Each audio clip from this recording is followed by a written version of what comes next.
All right, This Jordan, might be a fun one. what's one thing about you that people would not expect? I feel like if you put like the group of guys I've ever dated or been with, like Oh in my one God. room, Uh-huh. you'd be like, "What the fuck is this?" Oh my They goodness. don't look the same. Well, I mean, I don't know. I feel like some of them do, but all like very different You know what I personalities. go for, but like looks wise, but then you meet them and you're like, okay. Like Okay. you looked at me multiple times. You've been like, Jordan?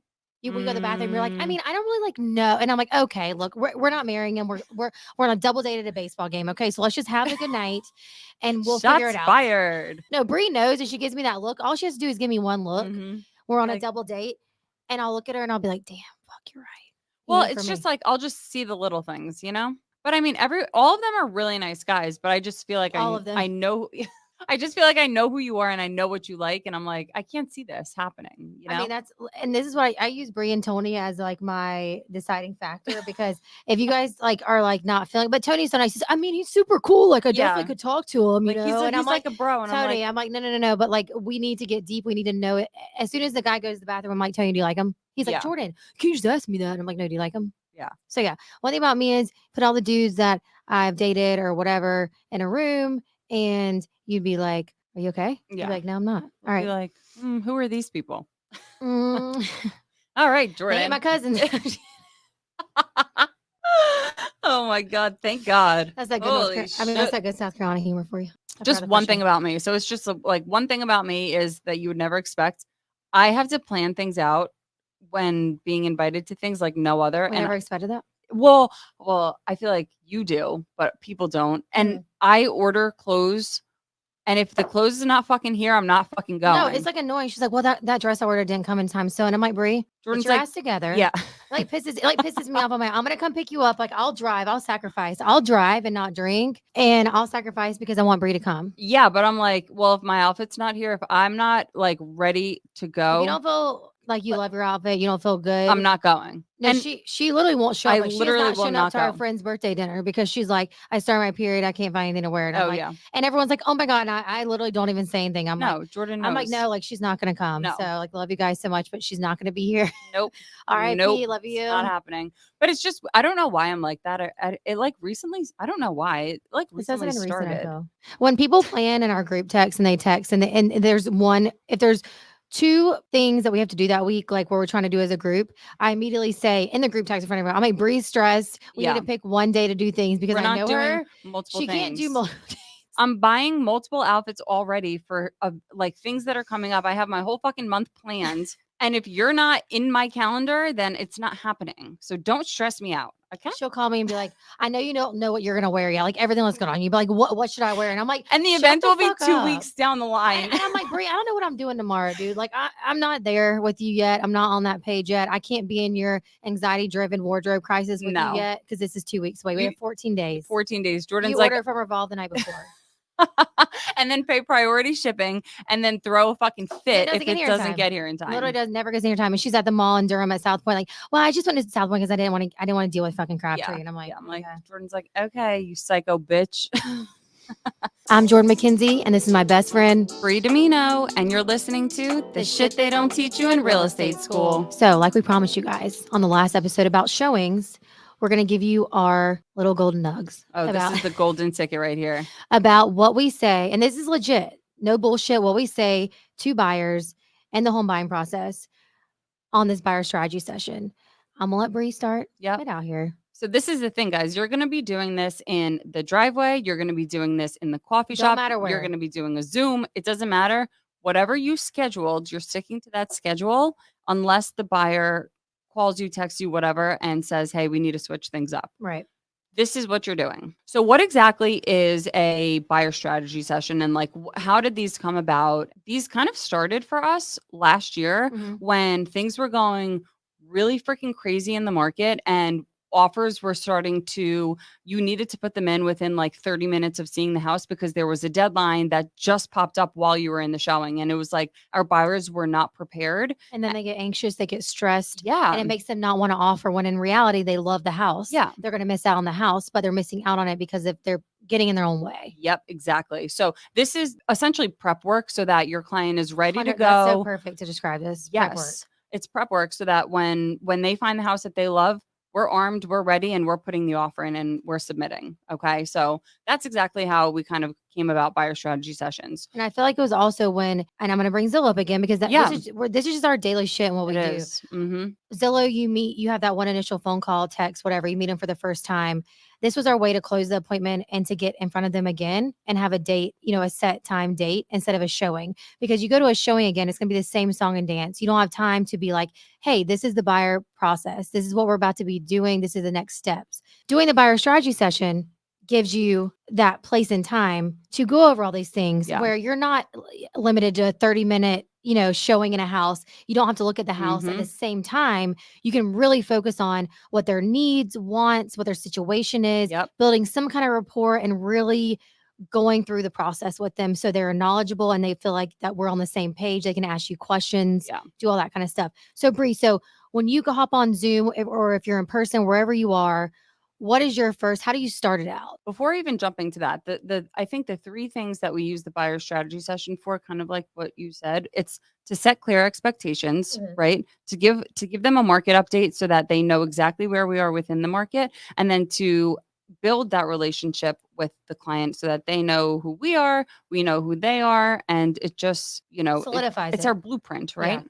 So that's exactly what it is. When I am jumping on Zoom or face to face with a client, the first thing, we're starting off light. We're starting off easy. I always ask, if we're in person, what I can get them from Starbucks. I don't care. That's a good little opener. Always. I send them a text. I don't ask like, can I get you anything? I say, what's your Starbucks order? I'm going to have it ready for you at 10 o'clock when we're meeting at the office, whatever the thing is. They send me their order, and then they already feel like they're like connected to me, right? Like they feel like I gave them something. Now they owe me something. So it just kind of builds that bond a little bit. And then when we get there, I have everything laid out. So they're going to have, again, that folder. It's going to have the buyer agency packet in it. It's going to have the working with real estate agents brochure. It's going to have the monopoly board. It's going to have like the working with real estate agents, the offer to purchase. Agency, all of basically the forms that they would fill out on Dotloop or online. Exactly. But hard copies, just so that they have it.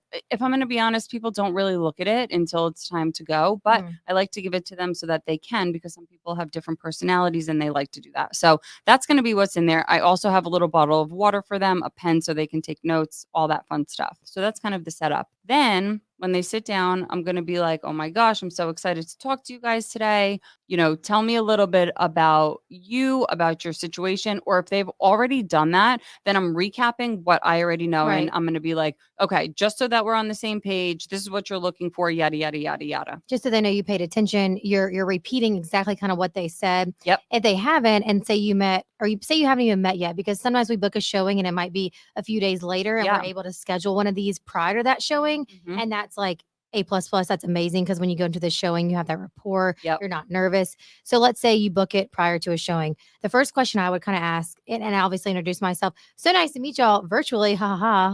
Hee hee. And what do you guys like to do on the weekends? Because especially if we have a lot of reload people, which Bree is like amazing at reload. This bitch, I can be like, hey, it's this part of Raleigh. 27603. And I'm like, oh, can you relax? You know what I mean? Like, she literally does. She's like, okay. I'm like, this is what's over here. They're not going to like that. Show them 27612. And she's like, okay. Exactly. So she's the reload girl. But so that's another thing. Asking my first question, if I don't know the background, is probably like, so do you have an area you're interested in? Or what do you guys like doing on the weekends? What do you want to be away from? What do you want to be close to? Do you have kids? Or are you worried about schools? Like, I want to ask them questions, but and I have a very big problem with this because I'm a talker, but I literally hit myself in the leg and I'm like, okay, let them talk. Because obviously you do need to lead this strategy session, but you want them to feel like they're just of a part of it as you are. Okay, so like Bree said, a lot of times you have already had that initial meeting. You kind of get their situation. You've asked enough questions at that initial meeting where you have some background knowledge. She'll repeat it, and just so they know that she was paying attention, that she understands what situation they're in. If you haven't met them yet, what you can start with is forward. Yes. Which means, so forward it's honestly the whole literally blueprint again of what this is, of how the buyer strategy session is going to go. So forward means it's family, it's recreation. So what they do in their free time. Oh, I'm sorry. She didn't mess up. I don't know how to spell forward. Yeah, it's okay. You don't spell that well, but hey, we still love you.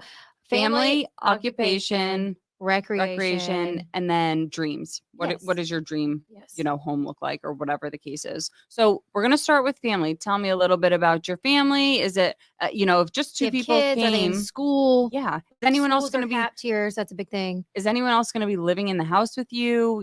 All those things. A lot of people have parents that are now starting to live with them a lot. So Yep. there's just all different situations depending on their walk of life. So that's going to be our first question. And you work from home. Do you Yep. want to be in the Occupation. nightlife? Do you want to be in the hustle and bustle? Or do you want to be in the country? Because we have a lot of a lot of more rural towns that you could 100% be in, get more bang for your buck. And then, yeah, I think dreams are important too, because that you kind of start the fun aspect of it. And your perfect house. What would you like to see? Or if you could have one thing you don't have in your current home, what would that be? Yeah.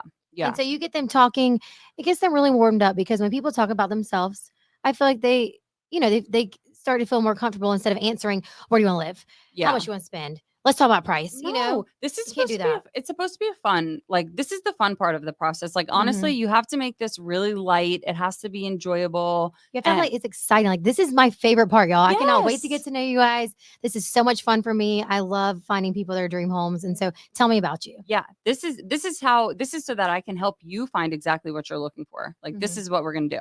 So we're sitting down, we're going through Ford. Okay, so Jordan comes into the office. All right, hey Jordan, oh my gosh, I got your Starbucks for you, your strawberry refresher with water. This bitch knows me. Got Thank you so you. much. I love you so Yes. much. Okay, so I'm super excited to kind of go through everything with you. Thank you for taking the time just to come out Of and course. talk to me here. So tell me a little bit about your family life. What's going on? Family, who's going to be living in the house? What do we got? Well, we're rich. Ooh, love that. We have money. No, I'm kidding. So my husband is Mm-hmm. pretty well off. We have some kids. We school systems are super important to us. We're Okay. moving from where I sound like country, but we're moving from up north, so schools are good there. I want some good schools. We have a couple dogs. I need a yard. Okay. I like being around. The good restaurants, good shopping, but I don't want to be right on top of my neighbors. Totally understand. I feel Okay. like you're just like so many clients that I work with. Oh, So tell good. me real quick, how old are your kids? So, well, I know I look like really young, Oh yeah. but they're like 10 and 12. Okay. Oh, I had fun. them when I Oh, was fun 16. ages. Boys or I had them girls? when I was 16. Oh my. They're Okay. twins. Oh no, they're not twins because they're different ages. They are one's a boy and one's a girl. One's a boy, one's a girl. Susie and Tommy. Susie and Tommy. Oh, so cute. Oh my gosh, I can't wait to meet Capri them. and Bentley. Oh, I love them already. Well, okay, cool. So, and then, so they're 10 and 12. So, eighth grade? Are we in Yeah. eighth grade? Yep. Sixth grade and eighth grade. They're in Okay, middle school. So perfect. Going into high school. Well, great. So, we're definitely going to touch on that. are they? I don't know. We don't have kids. We know the freaking age. Yeah, we Sorry. have no Continue. clue. So we're gonna touch on schools definitely in just a second. So tell me a little bit about where you and your husband work. Well, he works. I'm a stay-at-home mom. But he only has to go to the office 2 times a week. Okay. So, and that is in, right near RTP. So, Okay, perfect. Okay, great. And then does he have like a commute time that he's looking like that he wants to stay I within? mean, around 30 minutes. But like I said, if we find the right home, we could stretch it a little bit. Okay. That's kind of his right now in his head. He wants to be around 30 minutes. Okay. And who does he work for in RTP? He does IT. IT. Amazing. Okay, fun. So, Super smart. love that. I love that. He I'm sounds like a manifesting this great dude. shit. Okay, and then recreation. I know you said you like to do things on the weekend, so we like to be close to downtown. Mhm. We want the kids to have some fun things to do. And then dream house. If you were to give me your dream house right now, what would it look like? I definitely obviously don't wanna live in townhouse or condo or anything like that. Like I Okay. said, we have some dogs. I do understand me wanting to be downtown. I know my limitations with that. Yeah. But, if we have some kind of if a dog park's nearby or we can make some kind of, Sacrifices? sacrifices, then Yeah. I'd be down with, being closer and then having a smaller yard or Okay. whatever. Okay. So I know I'm kind of all over the place, but That's okay. No, that's super helpful, honestly. That helps me to kind of envision what you like versus what you don't like. Mhm. So tell me, is there a budget we're not wanting to exceed? well, you have to ask my husband, Okay. but I'm like over the million mark, maybe not, maybe not into the million and a half. Okay. No more than 1.5. Mhm. Perfect. Okay, that sounds great. Tell me about your timeline. When are we wanting to move? So yeah, so we actually moved here, like I said, from up north, even though it sound really country, and we are renting a place, so we do Okay. have a lease. Okay. But could we figure out and break that 100%? Okay.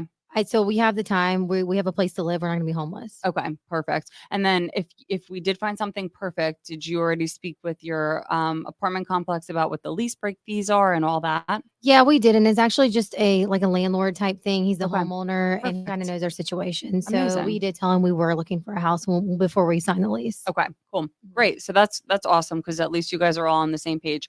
All right. So that's essentially how you role play forward, right? That's the structure that you're gonna go through until you lead into the next kind of steps in the conversation. Like you're still asking questions, but you're still sitting there listening, so they don't feel like they're pounded with questions. They feel Mhm. like you're very interested in what they want. Yep, exactly.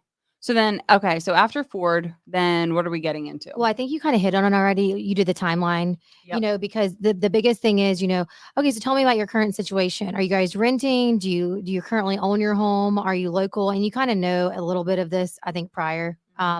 But are you guys local? Do you need to sell your home in order to buy? I feel like Mhm. that's my next questions because that's going to tell me more of their timeline, and then you get to the timeline question, like you went right into that, which is perfect. Yeah. So I feel like after you ask, you get to know them a little bit more, you get to know their situation if you didn't already. You say very confidently, okay, now let's go through the home buying process in North Carolina because we are a due diligence state. You're coming from up Wherever. north, Mhm. and you might not know the certain processes that it takes in North Carolina. I always tell them, like, no matter it doesn't matter what state you're coming from, the process always is It's it's always different. similar, but it's very different Mhm. depending on where you are. So, and usually this is a big thing to touch on if you're in North Carolina and you're a North Carolina agent. They say no, we've never purchased a home in North Carolina. This is what I'm gonna say. All right. So there's three things that when we're submitting an offer, the seller is looking for, in our offer. The Mhm. first one is going to be our purchase price. That's going to be what we're offering on the home. So if the home is listed at 500, it's what we're offering for the purchase price of the home. The next is going to be the due diligence amount. We'll get to that in just a moment. And then the third thing is going to be terms of the offer. Terms of the offer are going to be things such as our closing date. Does the seller need a seller rent back? Do we want to ask for the washer, dryer, the fridge? Is there any other personal property that we want in the home? So those are going to be some of the terms of the offer. And then I say, all right, so due diligence. In North Carolina, we are a due diligence state. Mhm. Due diligence is very important. So this is what it is. Due diligence money is to be given to the seller the second that we go under contract. It is we have Signed by both parties, yeah. executed as shit. Once we have a fully executed contract, the due diligence money is going to be given directly to the seller. I'm going to come pick it up from you guys and we're handing it over. At that point, well, at the time of signing, once we have an executed contract, due diligence money is non-refundable. You're not getting that money back. If we have bad inspections, if the house does not appraise, if you just say, "Hey, I just don't like the vibe of the house anymore. I don't want it." Buyer's remorse. Yeah, you're not getting that money back. So it's really important to go through that with a buyer because it's unlike any other state. And so that's something that's really important. We are not able to perform inspections until this due diligence money is handed over. So that's kind of what due diligence money is. We do have a due diligence period that we, have to Do perform all of our inspections and all of our due diligence, Yep. As a buyer and acting as the buyer's agent. Usually I try to make mine 7 to 10 days. Some people do it longer, but usually makes the seller more eager to pick your offer if it's shorter. Yep. The thing with us is our inspectors, they're our boys, so they can get out literally the first day. Like I'll see you post under contract, and the next day Blaine is like out. at Bree at wherever address you are. Yep. So I think this is a time where we kind of move into what our state stipulations are because they might not know or might not be aware or even haven't bought in North Carolina No. in years and years and years. Yeah. So I feel like we take the time to differentiate between North Carolina and other states and just keep on going along with the home buying process. I also like to be like, hey, this is what will happen. After you see a home you like, we'll put the offer in. You sign all the documents through Dotloop. It's all online. Depending on who's on the loan, that's who will sign it. Whether married, single, you kind of go through that whole spiel with them. Yeah. Then once we get accepted, and accepted means that You have a fully executed contract. and that's the thing I reiterate. We're not giving them any money because people get really confused Yeah. on due diligence. Mhm. I will be like, in layman's term, it's a mini down payment from you to the sellers, non-refundable. To take the home off of the Right. market. It basically pays the seller for having the home off the market. You do get it back at closing, but towards the purchase price of the home. Yep. So they're always like, well, if I get it back, and I'm like, okay, but double checking, it is non-refundable no matter what, right? Unless the sellers are in breach of contract, which the law gets get involved and it ain't fun. No. So continue on that home buying process. Well, I think one other question that usually gets asked during that is, well, how much money is due diligence money? 100%. Yep. So typically, a standard due Right diligence now, money, it depends on the house, man. it depends on the house, it depends on everything. But a standard due diligence money is going to be about 1% of the purchase That's price. what I'm doing. 1%. If the house has been on the market for a long period of time, there's can no do other less. offers. Probably less than 1% if it's super competitive. 1% is just a rule of thumb to kind of get their minds wrapped around it. This is what it's usually going to be, depending on the home. If it's competitive, we're going to go up. If it's not, we're going to go down. Yeah. And then it can always be more than that. I mean, we've seen due diligence be Girl. $800,000, I just put, 21,000 is what I just put in last weekend. Yeah. It's insane. I mean, it really just depends. It depends on the market. So this is kind of us starting to coach them on what the market looks like right now. Okay. So now we know about them. We've told them about the process. Now we're going to start telling them about the market and kind of what we're seeing. And we're going to let them know it changes every single week. It depends when we're going to actually start going out to see homes, but we're going to start to show them. Like, I like to pull up. I don't know if you do this, but I like to pull up in, like, if they're in front of me or even if they're on Zoom, I like to pull up the MLS and say, okay, this is what you guys want. Let's see how many homes are available. Are active right now. Mhm. The inventory is low. Yep. Basically give them the market stats, things like that. Also, I take a minute to tell them a few stories. Oh, yeah. Because I don't want them to think I'm like super dry and like, here's the numbers. And it also depends on the client, Yeah. and if you can see them kind of fading off, I'm going to close that down and be like, hey, and kind of just continue on like my little presentation. But I think backtracking from the market stats, like to continue with the home buying process, I'm like, this is what it looks like. Go under contract, give the due diligence money. We have the 7 to 10 days that we talked about for inspections to get all that done. We need all inspection requests in by the 5 p.m. on that due diligence date. Yeah. Your lender will be doing all the background work, getting the appraisal order, doing X, Y, and Z, getting your loan ready, complete, going through that process. And then, I continue with closing. The night before, we'll do a walkthrough, we'll close, yay, pop champagne. And I feel like I kind of go from A to Z with them. Yeah, definitely. While stopping in the middle and explaining, this is what due diligence is. This is what it means in North Carolina. This is what your inspections are going to be, that kind of thing. Yep. Yeah, no, I do the same exact thing. The reason that I would even show them the numbers, if you will, is only if what they want does not match their price point. 100%. Because you got to back your own self up with some data. I'm going to say, okay, totally understand. Look, we have 0 houses that match your $1.5 million budget for what you're looking for. Yeah. It's not happening. So that just helps me kind of reel them in a little bit and just kind of show them, hey, we need to have a list of must-haves, and then we need to have a list of would like to have. So we got to be realistic here. And of course, you don't want to, because you want to win over the client, right? Yeah. So we don't want to hurt their feelings or anything like that. But you come from a place of like, hey guys, look, I just want to show you, like you said, what's available. Yep. And with what you want. So I might have to do a little give and take, or, and sometimes I'll ask them, like, is that okay with you guys? Is there something that you want more than you don't want? Because I have your list of must-haves. Was there anything that's top of the list of your must-haves and the bottom of the list? So that way, when I'm looking at houses on MLS, I'm not sending them just like bullshit they don't want to see. Yeah. There's 3 must-haves. There's usually 3 things, and I tell them, I said, I literally ask, what are your 3 must-have things, non-negotiables? What are they? And sometimes you have that buyer strategy session, you show them 10 homes, nothing's hitting. Nope. And so you got to come back to the buyer strategy session and say, hey, I just want to regroup because I want to be on the same page that you're on. Yeah. And we've seen 10 houses. We haven't put in any offers.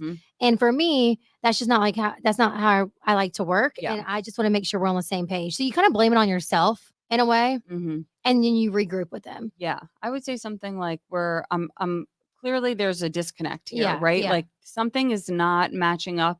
Based on what we spoke about in our buyer strategy session, it looks like you guys were focused on these things. Did that change? Right. Should I be looking for something else in your search? Should I be sending over different properties? Tell me what it is. Now that we're actually out looking at homes, is that list still the same, or are we tweaking it a little bit? For sure.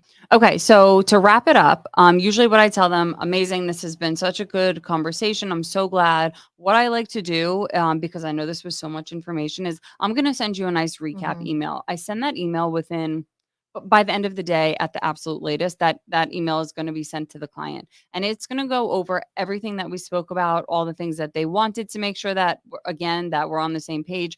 And I even attach the buyer advisory. The North Carolina Real Estate Commission has a buyer advisory. I attach that to it.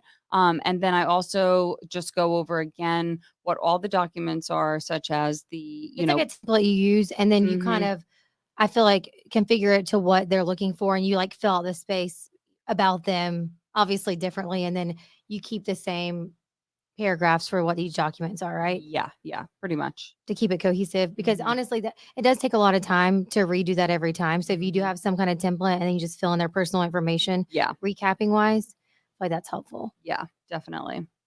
And there's also what we learned in our last training at Call Group with ChatGPT.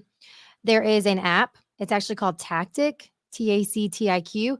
And whatever you do on Zoom, now this has to be on a Zoom call. Whatever you do on Zoom, it'll go into notes. And so you can literally recap your whole conversation. So you can have that on the side, download it, copy and paste it into the email and say, hey, this is what we talked about. I mean, not verbatim. You don't want to be freaking weird. And, but for what they said about what they're looking for, if you don't have time to jot down the notes, you can just have that app on while you're on Zoom with them, copy and paste it onto your email. Save you some time. We're all about time saving here. Yep. Okay. Definitely. So at the end of all that, we still need a closing. So we closed the showing. We got them to the buyer strategy session. We in there like fucking swimwear. Woo! We on the way. But we still need to set a next time to talk, right? Because they came this far, but doesn't mean they're going to go all the way. No. So the next step is let's book another time to meet, talk, etc. So Bree, so what do you say at the end? So we're going to use that same thing that we said in the beginning of this, or in last week's episode. And it's our next step is that I'm going to send you over some properties. I'm going to send them through a collaboration center. So what I would ask of you guys to do, because we're going to give them homework, right, is to go through that list and start to heart items, or start to heart houses that you like, and start to give me thumbs down for items that you don't like. So this can help me start to get a better feel for what your vibe is, what your, what you like and what you don't like. And then from there, I'll send, of course, homes over manually if we have anything off market that kind of hits the criteria. And then we're going to start to schedule homes. Now, this is the really fun part where we're out there. We're going to start to see homes in real life, and we're really going to start to dive deep into your search here. So we schedule that next. I tell them I'm going to reach out to you depending on what day it is, right? Let's say today was Tuesday. I'm going to reach out to you on Thursday. Let's go ahead and set some appointments for the weekend. And I might even ask them what their schedule's like, just so they can't bamboozle me. I'll be like, oh, I know you guys work. So Friday evening, do you have any time, or Saturday? Because like I said earlier, when homes usually hit the market, and it's usually Thursday or Friday. So if you want to see something and you're excited about a property, sooner the better. So if we could schedule sometimes Friday evening or either Saturday morning, I'd love to go ahead and block it off for you. That way I'm not going to schedule anyone else. So I'll reach out to you again on Wednesday. Let's say it's the beginning of the week. I'll reach out to you again on Wednesday. Let's get that time confirmed. And then let's start talking about some properties. Let's schedule them. Perfect. So they know when you're going to reach out. And then when you reach out on Wednesday, hey, Bob and Cheryl, this is Jordan. I just was reaching out like I said I would. Are we still good for Friday evening? Bill Pipes, baby. Are we still good for Friday evening or Saturday morning? Or do you even give them a time? Or would you just say, are you good for Friday at 5? Yep. Friday at 5. Yeah. I'll let you know if there's availability to see the houses that come up, and then we'll get everything scheduled. Yeah. Don't make it too structured. Just say I'm going to reach out, and then we'll go from there. Yeah. And I feel like as long as you get, and sometimes it helps. So for some people who are kind of like wishy-washy, if you give them a time and all they have to say is yes or no. Yeah. I think we do that. That's how we close. And then I always say, hey, I talked a lot. Do y'all have any questions? Yeah. Was this helpful? Like those kind of questions. And I don't want to cut them off, but I always say, was there something really helpful in this? Like, is there something you're confused about? Like, this is the time I'd love to explain things to you. Perfect. Right? Yep. Amazing. Yeah. So like I said, buyer strategy sessions, not every realtor does them. Not every realtor does them. Not every realtor does them, but for our success, I feel like we've done them, and we've ended up having them as clients, have them sign by our agency, and have them close. All right. And that wraps up this episode of The Shit They Don't Teach You in Real Estate School. Remember to follow us, subscribe. We're on YouTube, baby. If you have any questions, comments, hit us in the DMs. We'll see you next week. Woo!